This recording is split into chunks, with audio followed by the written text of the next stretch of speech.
Congratulations Film Review channel. Here again with a new review of a new movie that I've seen. And it may or may not become a classic at some time in the future.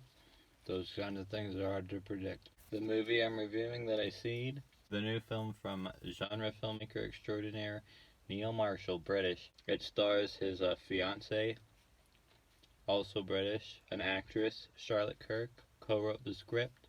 The movie's called The Lair. Now, I'm no Neil Marshall enthusiast, but I've seen Dog Soldiers. That's a good movie. Got some freaky werewolves. Some of the funkiest looking werewolves you're ever going to see in a movie. I haven't seen The Descent since it was in theaters. I haven't seen Doomsday since it was in theaters. And the only other movie I've seen of his is Hellboy. I think that's an okay movie. I appreciated all the business with the Baba Yaga. Spoiler-free review. This new movie, The Lair. If you like Dog Soldiers and the Descent, then you might want to go see this movie. But don't expect to see anything that new. Spoiler review. This movie's a lot like Dog Soldiers. Dog Soldiers itself was a lot like Aliens.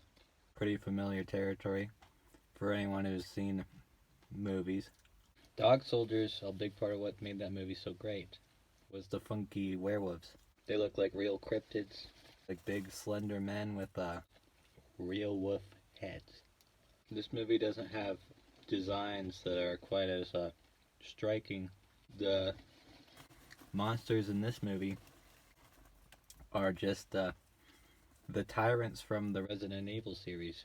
I don't know if Neil Marshall, he's probably a fan of Resident Evil. He wanted to make his own kind of tyrant kind of movie, Resident Evil kind of movie, that has a strong female lead, played by Neil Marshall's aforementioned fiancée.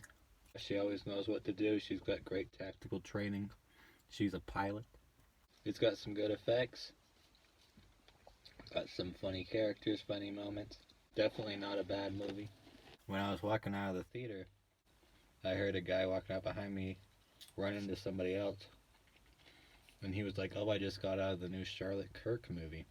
I thought that was weird because I thought anyone who would be going to see this would be seeing it for Neil Marshall. So I looked her up. And I guess she's famous for suing Hollywood producers that she's had affairs with. So this movie could be seen as like some kind of feminist masterpiece.